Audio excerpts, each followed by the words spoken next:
Hey, welcome everybody. In this video, we're going to learn about some new Unreal Engine 5 animation features, some things that you may have seen in the new Lyra starter project.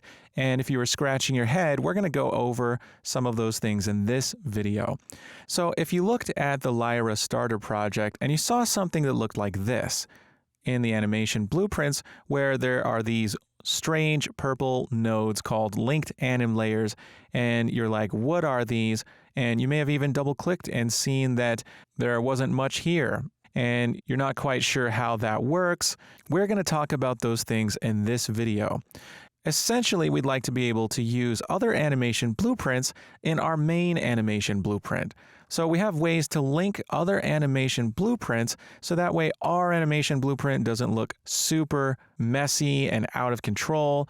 And these linked anim layers allow us to link other animation blueprints which we can change dynamically using blueprint nodes. For example, if I wanted to play an emote, I don't want to have multiple nodes in my animation blueprint, one for each emote. Instead, I can have different animation blueprints, each of which use different emotes, and I can change which ones we use dynamically at runtime. So if I press the 1 key, I'm going to play this emote where our sparrow character is balancing the bow and doing this kind of cool trick here. But let's say I want to use a different emote by hitting a different key. I can hit the 2 key and all of a sudden we're doing a handstand, and this is completely different behavior. But all of this functionality comes from one single blueprint node, this one here. So we're going to learn how to do all that stuff in this video.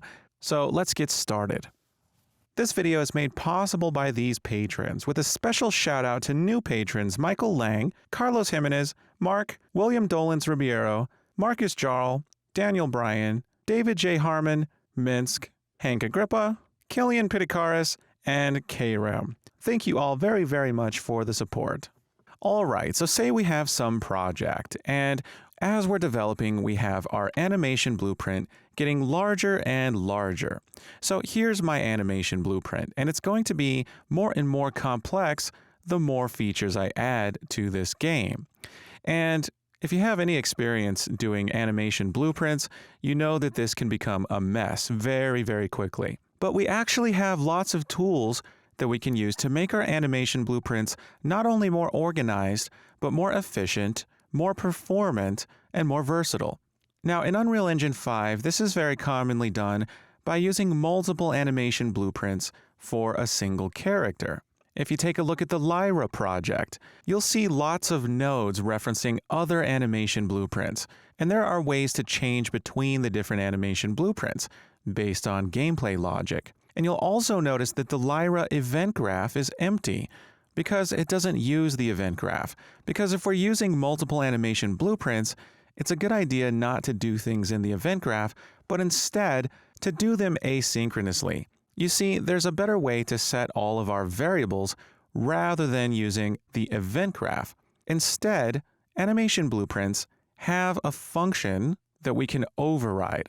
So under functions, if we open the dropdown for override, there's a function called Blueprint Thread Safe Update Animation. And if we select that, here's what it looks like.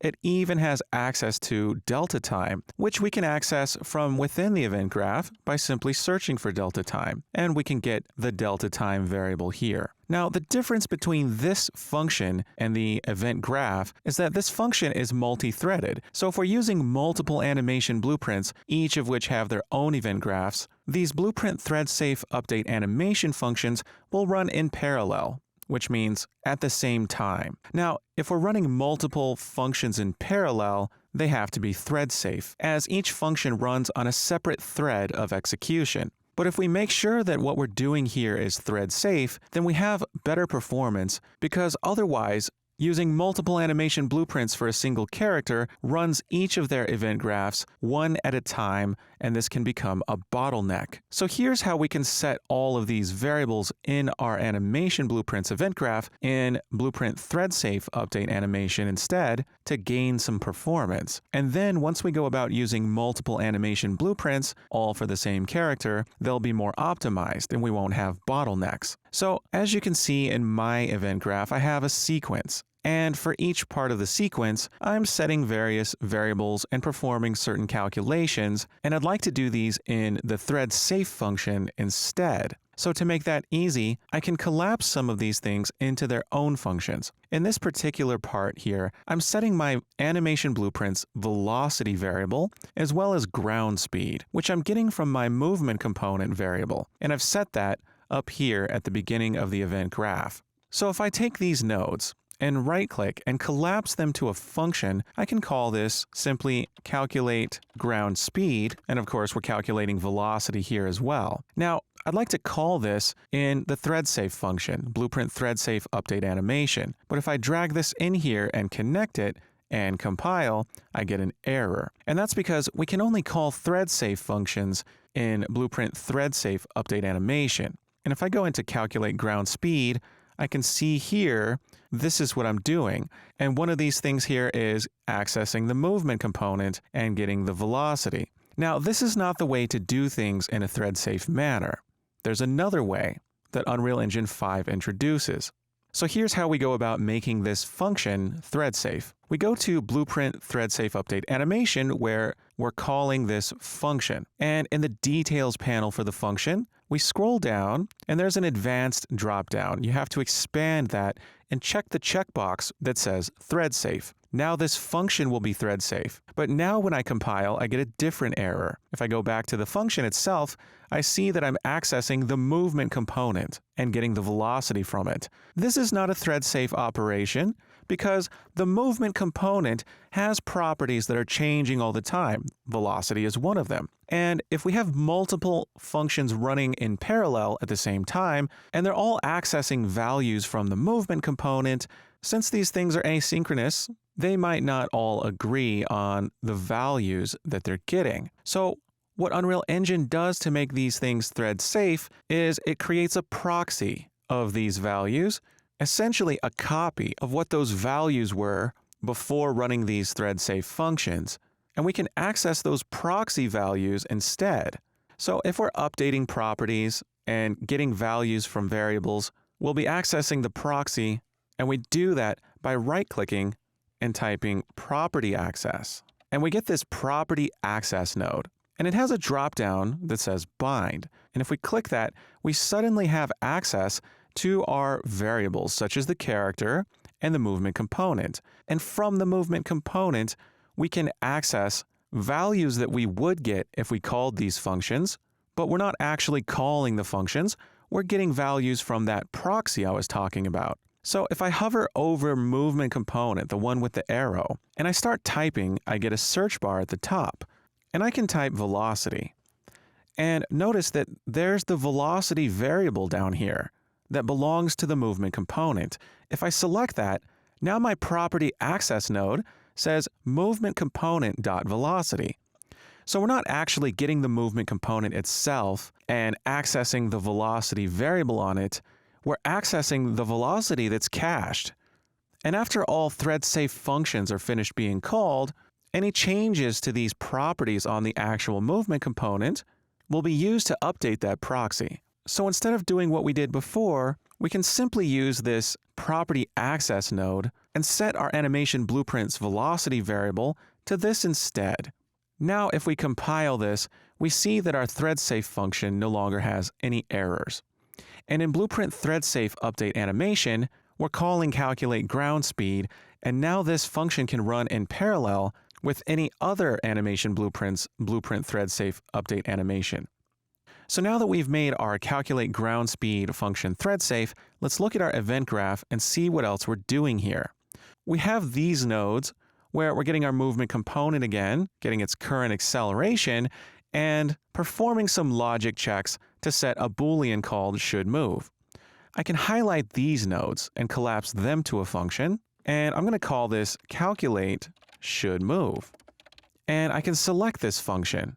And in the advanced section of the details panel, I'm going to check thread safe and go into calculate shouldMove and compile. And now we'll see the things we're doing here that are not thread safe. And this is similar to our last thread safe function. We're accessing the movement component, and we're calling a function, getCurrentAcceleration. And this is not a thread-safe action. We need to access the proxy values. So we're going to get a property access and click bind. And under movement component, we can search for get current. And here's get current acceleration. And we can plug this straight into our not equals node that we have here. So I can delete those nodes and compile. And now this is a thread safe function. And we can go to Blueprint thread safe update animation and call calculate should move here. So we're going to do this for the other things we're doing in the event graph. Here we're setting is falling. I'm going to collapse this to a function and call this one calculate is falling. I'm going to select it, check thread safe, and go into it and compile. And we see that we're doing the same thing here, accessing movement component and calling a function is falling. Instead, we're going to get a property access and bind this to the movement components is falling. So here it is. And now we can plug this into our setter for is falling. And now this is a thread safe function. And we'll call this in Blueprint thread safe update animation as well. So here's calculate is falling. Now back to our event graph. We're calculating the yaw offset here.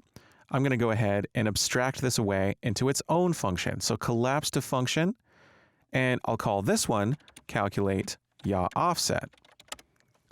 I'll select it, check thread safe, go into it, and compile.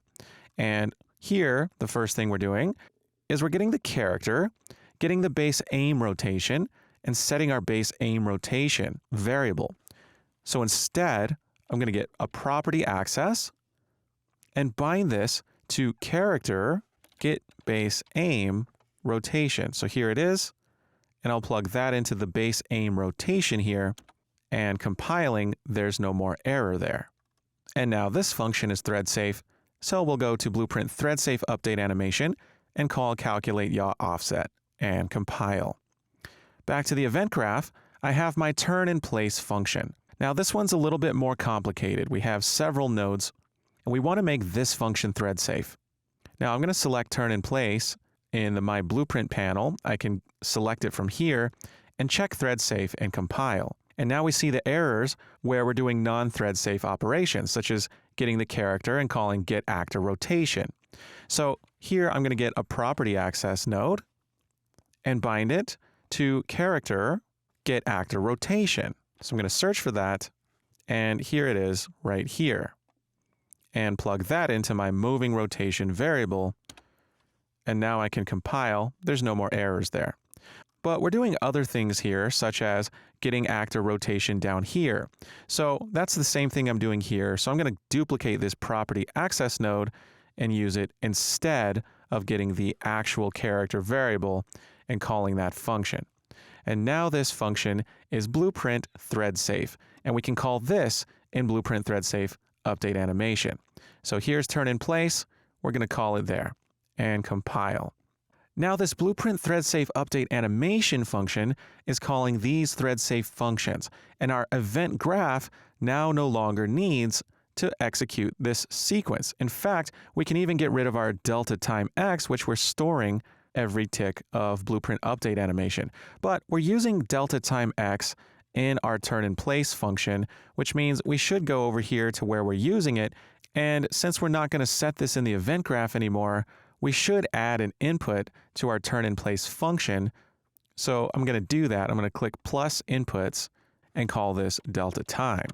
And instead of using delta time x for this finterp2, I'm going to simply use delta time, which will pass in to this function.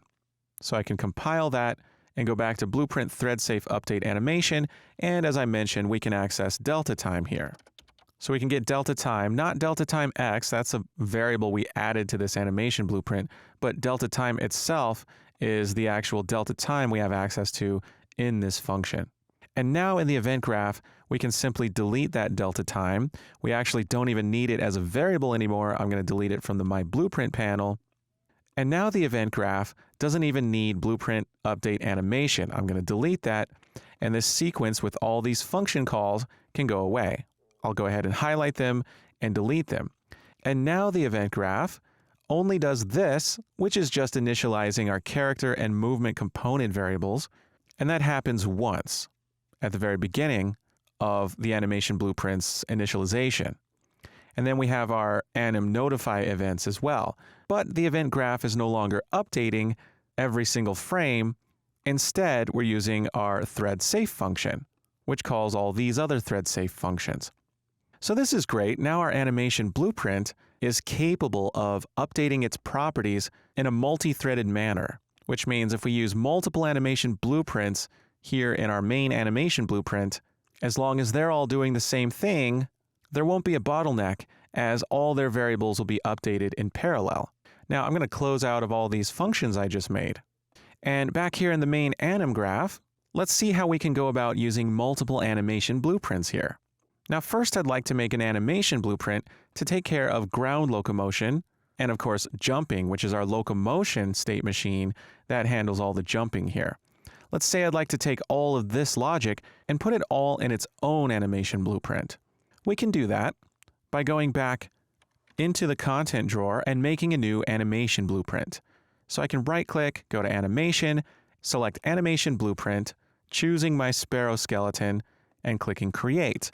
And I'm going to call this ABP ground locomotion. And here in ground locomotion, I can put any ground locomotion logic that I want here. So going back to ABP Archer, that's going to be these two state machines. I'm simply going to copy them and paste them in my new animation blueprint here. And rather than caching locomotion here into its own cached pose, I can simply hook it up to the output pose. Now doing this creates a problem because these state machines are using variables, and this new animation blueprint doesn't have any variables on it, at least not ones that we've made, and certainly not the variables used in these state machines. The transition rules use them. If I check this transition rule, I'm using ground speed and is falling. These are variables on the ABP Archer, my main animation blueprint here. So if I'm going to use variables in this animation blueprint, they have to exist in this animation blueprint. And I can see that they don't exist here if I compile. I'll get these errors here where I'm trying to use ground speed, which is a variable that doesn't exist in this animation blueprint. But what I can do is right-click on ground speed and select Create Variable Ground Speed and compile. And now there's no longer an error, and down in my variables, I see ground speed. But of course, we're not setting this here. Our event graph in this new animation blueprint is empty. Now, is falling is also not a variable here. So I can right-click is falling, create the variable, compile, and now this animation blueprint has the is falling variable. Now, going back out, I see that my idle to run state is using another Boolean that doesn't exist in this blueprint. It's called should move. I can right-click and make a variable for that. And my idle to turning states are using a root yaw offset. I can right-click and make a variable for that as well. Now, that's not quite all the variables we need, as we're still getting compiler errors. So I can go into my other state machine and see what variables I'm using here. I see that I'm using this velocity vector. If I right-click, create variable velocity, and compile, that's the last one I was using that didn't exist in this animation blueprint. So now I have a new animation blueprint here, and it handles my ground locomotion and my jumping states.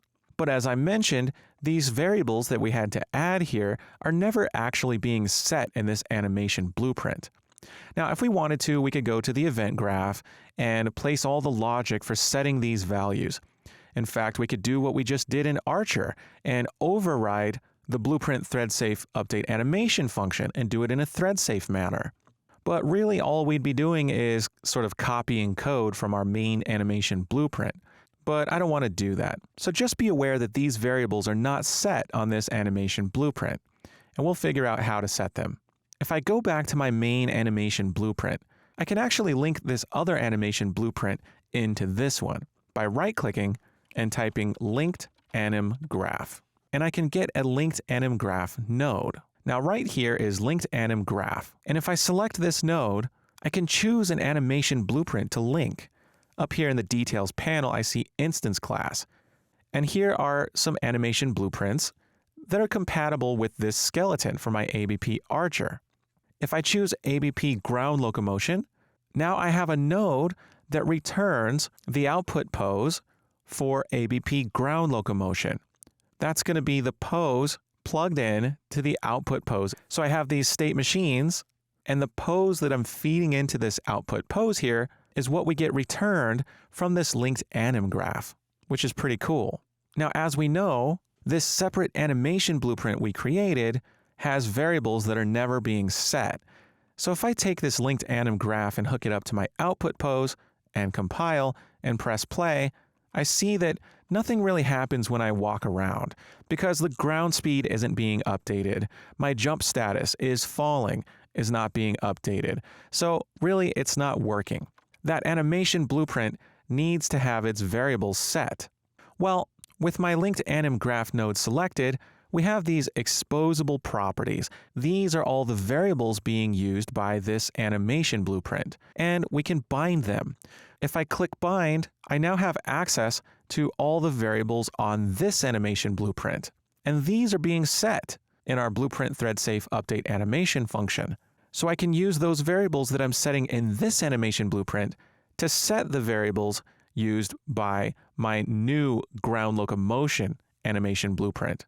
So my ground speed, I can bind to the ground speed variable on this animation blueprint. And I can do the same thing for is falling by selecting that variable. So I'll do the same thing for my should move boolean, my root yaw offset, and my velocity.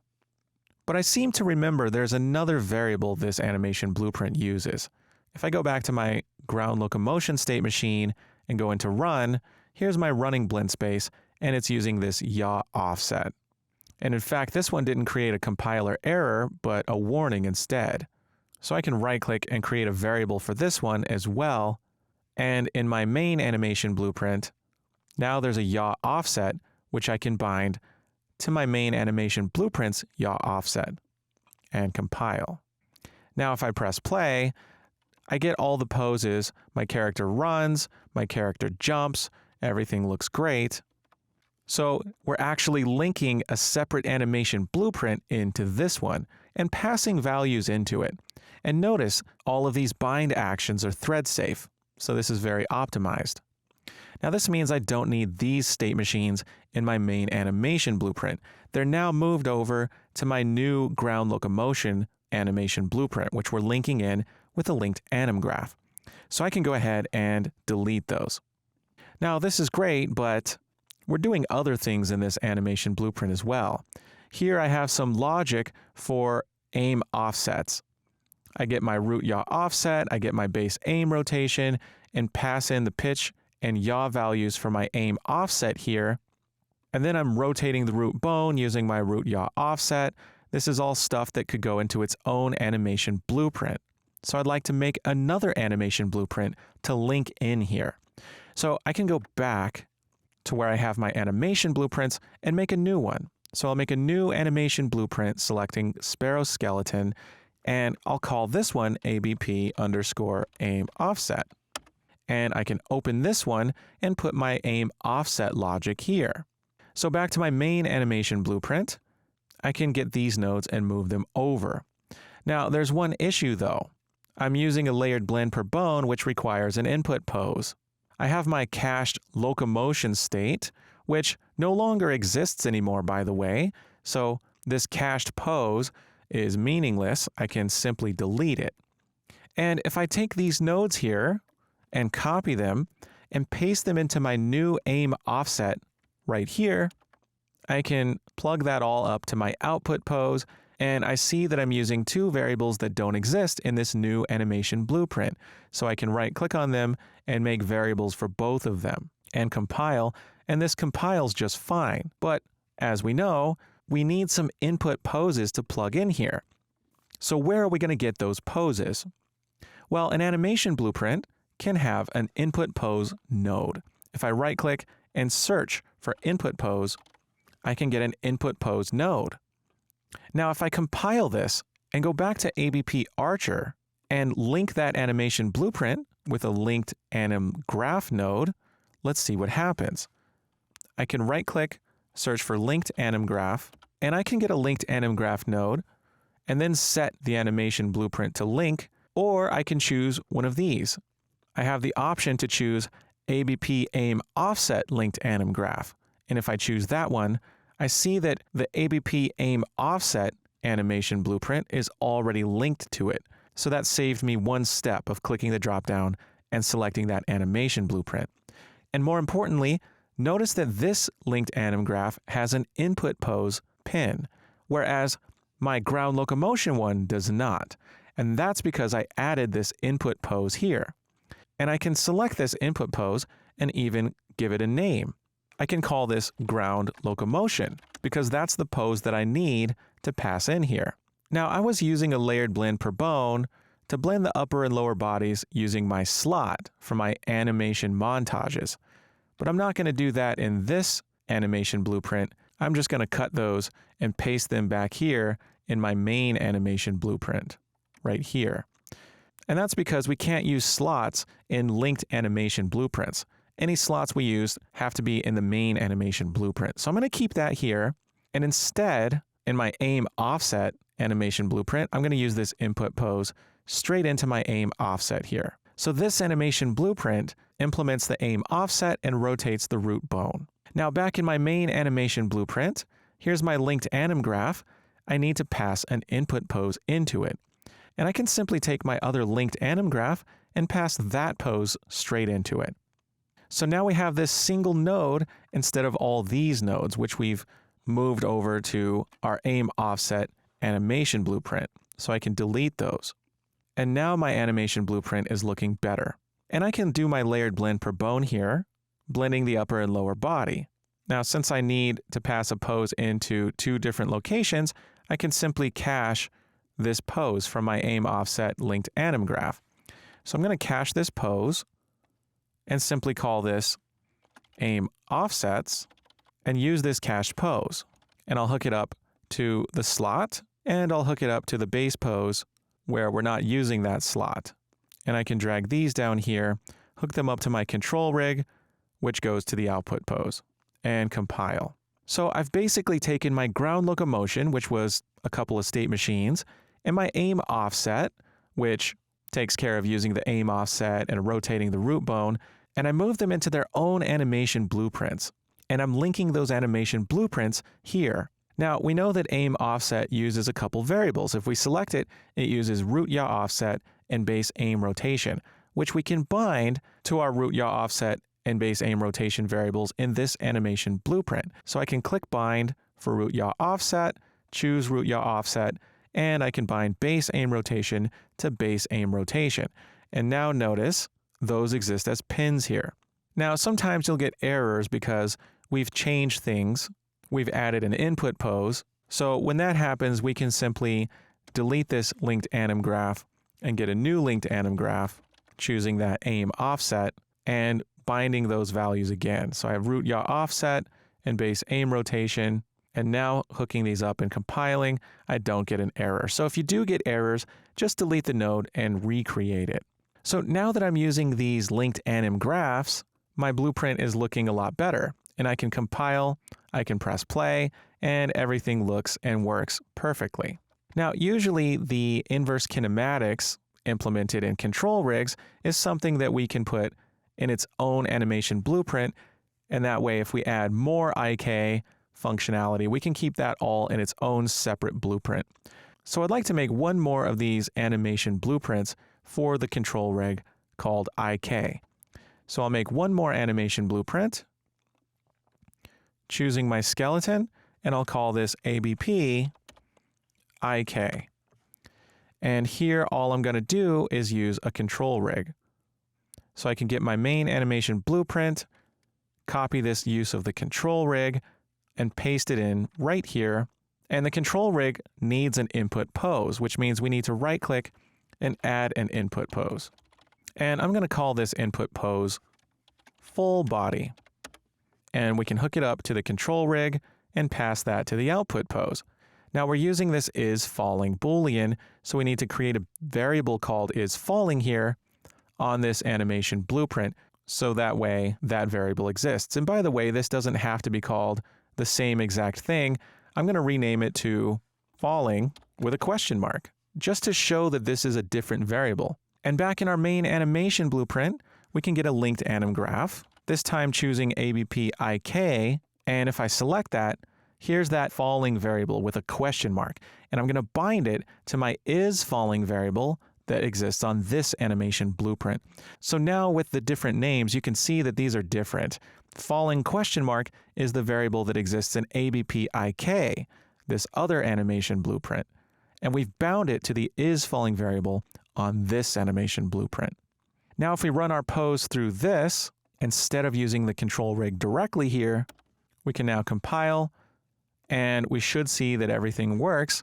If I run up to a ledge, my control rig is still working. So now my ABP Archer animation blueprint is linking multiple animation blueprints using linked anim graphs and passing values in to set those variables that exist on those animation blueprints. So that's how we can make multiple animation blueprints and use them in our main animation blueprint. Now this is all great, but Unreal Engine 5 has an even more useful tool that we can take advantage of. You see, we like our games to be more versatile than this. What if we wanted a way to change the animation blueprint we're referencing by one of these nodes? Say we'd like to change the pose based on the weapon we're using. That's a pretty common example. How would we do that? Well, we can do that by using an animation layer interface. I'm going to show you how that works. So here in my folder with all my animation blueprints, I'm going to right-click, go to Animation, and select Animation Layer Interface. And I can call this ALI_Archer. And if I double-click this, I'll see that I have what looks like an anim graph with an output pose, but it's grayed out. And we can't actually add anything to this. An interface is not designed to handle any logic in the animation graph. All it's capable of is having layers. So we'll see in just a second what these layers do. For now, let's just add a layer or two. So we see by default that under my blueprint, we have one animation layer. It's called New Animation Layer 0, but we can rename it. I'm going to call it Emote. I'd like to have some emotes. Emotes are fun things that your character can do, like dance around or taunt your enemy, things like that. So we have this animation layer interface, which has something called a layer. So let's see how this layer thing works. What we do is we go back to our animation blueprint we're using. Here's my main animation blueprint. And we can go to class settings, which you should see up at the top here. And under class settings, there's an interfaces section. And we can implement an interface by clicking add and selecting the interface. I have one called ALI Archer. We just made that. And as soon as I add this to this animation blueprint, I can now right-click in my anim graph and type Linked Anim Layer. And notice there's the option to choose Emote Linked Anim Layer. And if I select that, I now have a new purple node that looks a lot like a Linked Anim Graph node, but it's actually a Linked Anim Layer.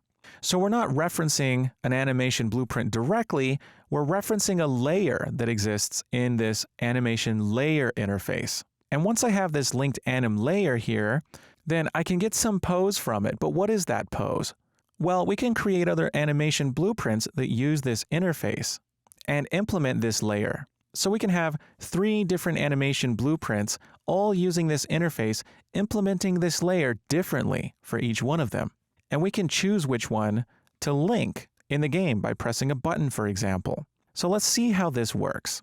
I'm going to hook up this Emote Linked Anim Layer straight to the output pose.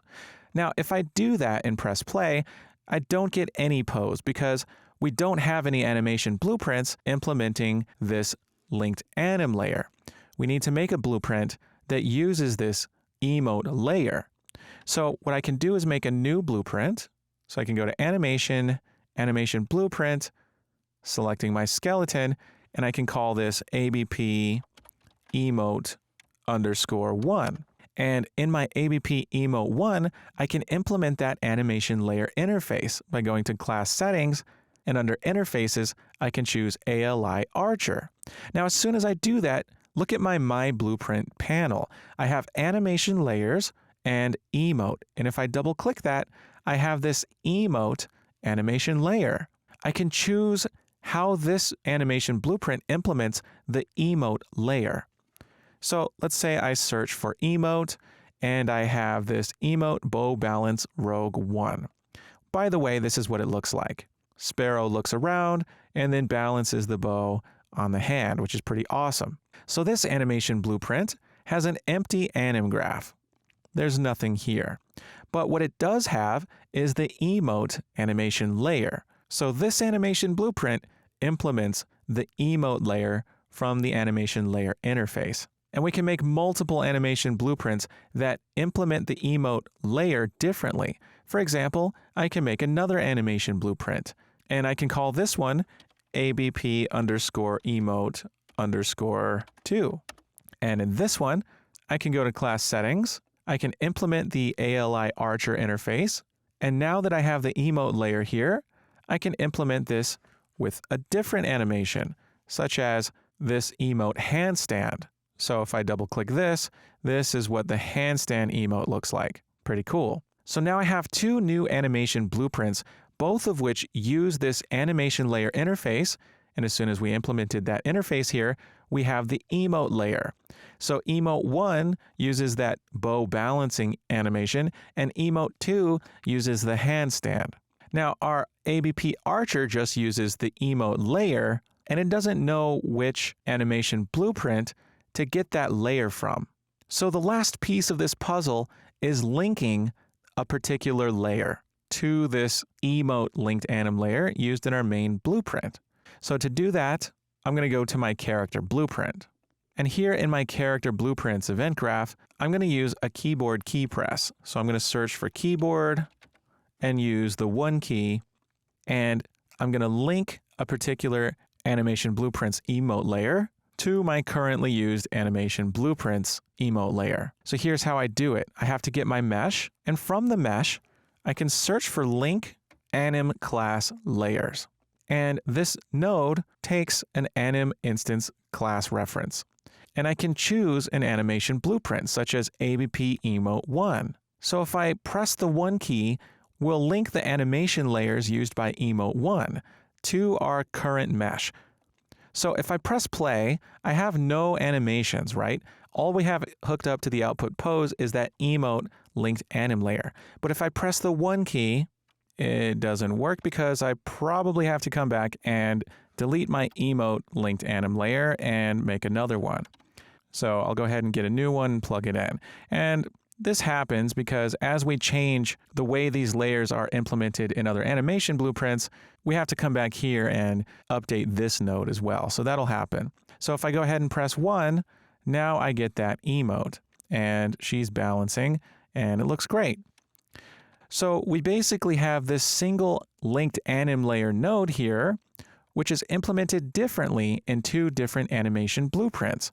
And we can link different animation blueprints based on game logic. So for example, back in my character blueprint, I can use the keyboard key 2 and link a different animation blueprint. So I can copy these nodes, and instead of ABP emote 1, I can use ABP emote 2 and link that animation blueprint instead. And now if I press play and I hit the 2 key, now I do the handstand. Pretty awesome.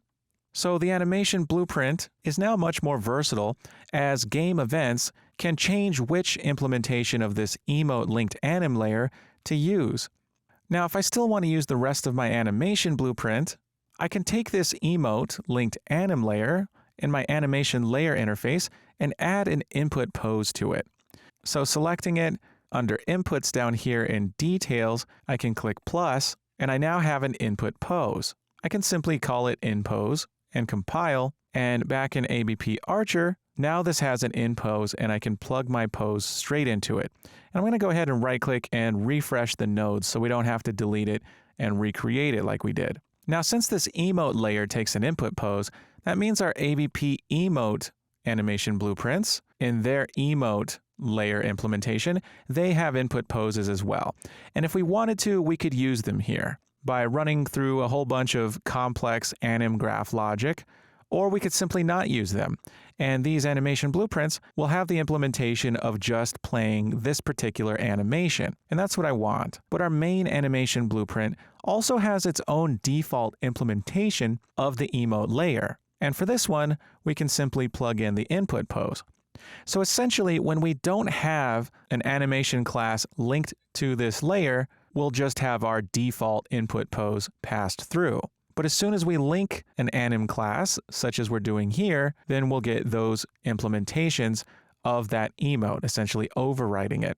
So now if I press play, I have my regular functionality here, only if I press the 1 key, I'm now playing the emote, and this looks awesome. Now the thing is, as soon as it finishes, well, we're still linked to that animation layer. So we're just going to keep playing that emote unless we unlink that layer. So in order to unlink the layer, there's a blueprint node for that. It's called Unlink Anim Class Layers. And it, of course, requires the mesh. So we need to figure out when to unlink these layers. Well, we can do that with anim notifies for those emote animations. I'm going to go to this emote here, this animation, and add a new anim notify. So I can right-click, add notify, new notify, and I can simply call this emote finished. So I can add that to this animation, and I can add that to the handstand animation. So right-click, add notify, but now it already exists, so I can simply select emote finished. And we can decide what happens when the emote is finished. And we do that in our main animation blueprint. We can do that here in the event graph. So I can right-click, type emote finished, and we can unlink those anim classes that are linked to the emote layer. And I'd like to do that on the character in a custom event, and then we can call that from the animation blueprint. So I'm going to right-click, make a custom event, and call this unlink emotes, and we can use unlink anim class layers, and select the emote 1. But while we're at it, we might as well unlink all of them. So that way, if we're using the emote 1, we'll unlink that layer, but if we're using emote 2, we should unlink that one as well. So I'm going to use unlink anim class layers again, and this time choose emote 2. So we'll go ahead and unlink both of them. And in the animation blueprint, when the notify gets hit, we'll get our character, and we'll call that custom event called unlink emotes. So now if I compile and press play, and if I press the 1 key, we'll get that emote. And as soon as we hit that anim notify at the end, our animation blueprint will call that custom event, unlink emotes. And then we're no longer linked to that emote layer, and we're using our regular ABP Archer implementation of the emote layer. And remember, for that one, we're just using the input pose, and we're passing that in the event graph here, which is just the pose that we get from our ABP IK here. So this is awesome, and the only issue really is if we start playing the emote, we still have input, so I can still move around and we're sliding, and if you don't like that, you could simply disable input while you're playing an emote. For example, if we play an emote right here with our 1 and 2 keys, we could disable input right here. So just to show you how I'm going to do that, we can use a disable input node, which requires a player controller, so we can right-click and get player controller and hook that in right there. And we can do this for playing the first emote as well as the second, so I'll duplicate that. And as soon as we unlink the emotes, we can enable input again. So I can get an enable input node, which again requires a player controller. I can duplicate that node from over there and plug in the player controller. And now if I press play, and I hit the 1 key, I can no longer move around. I can't move my controller, and we're playing the emote, and we have to wait for that anim notify, and at the end of that, we have control again. And of course, I can hit the 2 key and play the other emote. So this is a really great way to use multiple animations for various logic in our game, and we have the ability to link a particular animation blueprint and use its layers for a given animation layer interface that our animation blueprint is using. And if we don't have anything linked, then we'll use our own animation blueprint's implementation of that layer, which we can have any sort of pose in here that we want. So it's very customizable. So in summary, in this video, we learned how to link other animation blueprints using a linked anim graph. And we saw that we could bind variables on those linked animation blueprints to variables on the animation blueprint that's using them. So we saw that we could do that in the details panel. But then we also learned how to create an animation layer interface, which can have layers. We can have multiple layers, and they can even take input poses. And then if we implement that interface in our animation blueprint, we have the ability to use that layer as a pose. And we can create other animation blueprints that also implement that interface and have their own custom poses for those layers. And we can link those layers from within blueprints using a Linked Anim class layers node, choosing the animation blueprint to link, and we'll use the layers in that animation blueprint so we can get different behavior based on what's happening in the game. And as soon as we unlink those layers, our animation blueprint falls back on its own implementation of that layer. So hopefully this demystifies these concepts a little bit. If you opened up the Lyra starter game and you saw these linked anim layers, now you understand what they are. They're simply using an animation layer interface, which lets us have different animation blueprints, implementing those layers differently, and we can choose which layers to link by selecting those animation blueprints dynamically at runtime based on game behavior. And Lyra does this for different weapons and things like that. And of course, we also learned how to get all of our update logic out of the event graph and into a blueprint thread safe function called blueprint thread safe update animation, which means if we're doing this in multiple animation blueprints, they'll all be run in parallel, and we won't bottleneck on calling event graphs one by one, which can slow down performance. So this is the new and improved Unreal Engine 5 way of doing animation blueprints. As you can see, we're a lot more versatile. Our animation blueprints can look a lot cleaner, and we can compartmentalize different aspects of our character's animation into their own animation blueprints and share them all on the same character. So this is very much a big improvement, and this will prevent us from having all sorts of spaghetti in our animation blueprints, and they're more modular. Multiple people can work on different animation blueprints at a time. They can be swapped out and changed even dynamically at runtime by linking animation blueprints to use their layers for a given animation layer interface.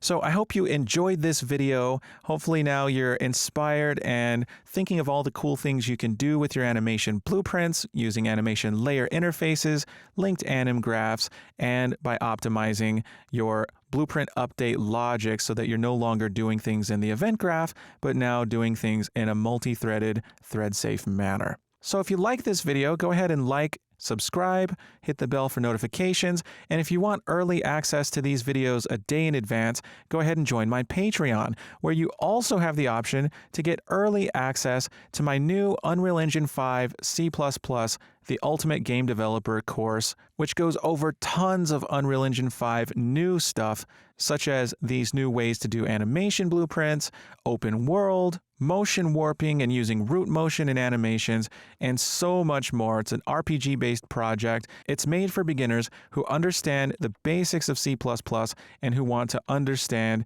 how to use C++ in Unreal Engine. So thank you all so much. I appreciate you taking the time to watch the video. Leave a comment below on what you'd like to see in the next bow and arrow tutorial series, and I'll see you soon.